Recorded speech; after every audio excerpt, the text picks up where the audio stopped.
everybody, I've got my cooking buddies back with me today. Today we are going to make homemade pizza.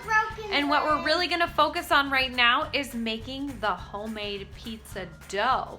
Because pizzas are one of those individual kind of things where you can top them any way you want, but having the base or the dough is the important part. And this is kind of a fun activity to do because it requires some patience and some time, and you can see some cool things happen with the dough using yeast. Some cool chemical things happening.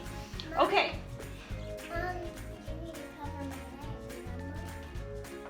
Well, you can stay away from the water, so we'll be fine.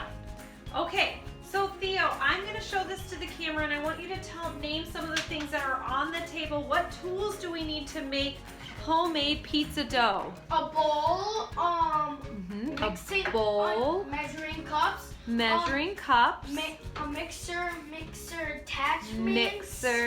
Yep, the attachments for the mixer. What else? And a mixing bowl. And Okay, some other things that we'll need that we don't have out quite yet is we will need a damp towel to put over our dough to let it rise. We'll need some pizza pans to make our pizza, right? When it's time to roll out our pizza dough. And we'll also need some measuring spoons for this to make this pizza dough. Okay, what are the ingredients we need? Eloise, can you name some of the ingredients you see on the table? Yeast. Yep, Flour. yeast, flour.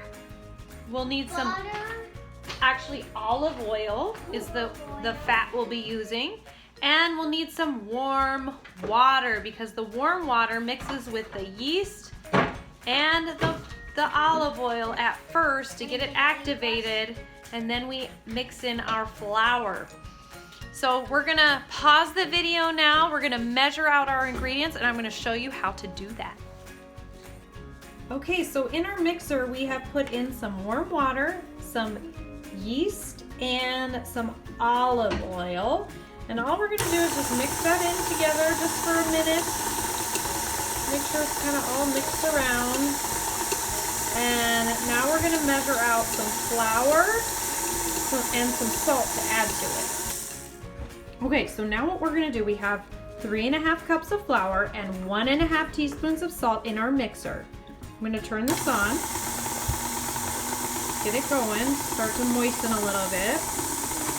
And once it comes together in kind of a big ball, we're gonna switch out from our paddle mixer to our dough hook. So looks like it's come together. Now we're gonna put on our dough. Now we have our dough hook on.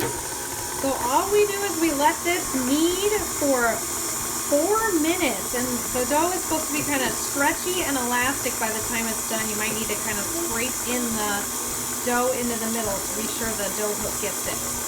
So I'm not going to make you sit and watch this for 4 minutes. I will stop the video, and when it's all come together and elastic, I'll show you what's next. Just wanted to show you how the dough has already changed as it's been kneading. We have about 20 seconds left, and then what we're going to do is take it out of this bowl, and we're going to put it in a greased glass bowl to let it sit and rise. Okay, so now our dough is in our glass bowl, and what we're gonna do is we're gonna cover it with a damp towel, and we're gonna let it rest for 1 hour, and we're gonna see what happens to the dough after an hour. So just wanna take a good look at it now. There it is now, and we're gonna see what happens after an hour with that yeast activating. We'll be back. Okay, so the dough has been resting for an hour now. Let's take a peek. Look at that. It has puffed up. The yeast has done its job. Let's get a side look at this. You can see some air bubbles in there because that's what the yeast is doing, Theo. So what you're going to do is you're going to split this dough into 2 bowls. So just cut it in half into 2 bowls, and then you're going to let it rest again for another 20 minutes, and then it's ready to roll out and make into pizza. So our dough is now split, and I'm going to cover it again with a damp towel and let it rise, like I said, for another 20 minutes. I just wanted you to see what it looks like now. Kind of ball it up and get some of the air out, and then let it rest and rise a little bit longer. Okay, so I split it into two, and now both sides have had a chance to rise. You see it's quite a bit bigger than it was before.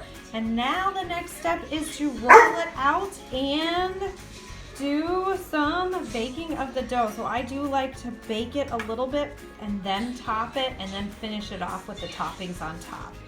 So that way you don't risk your dough being too undercooked in your pizza.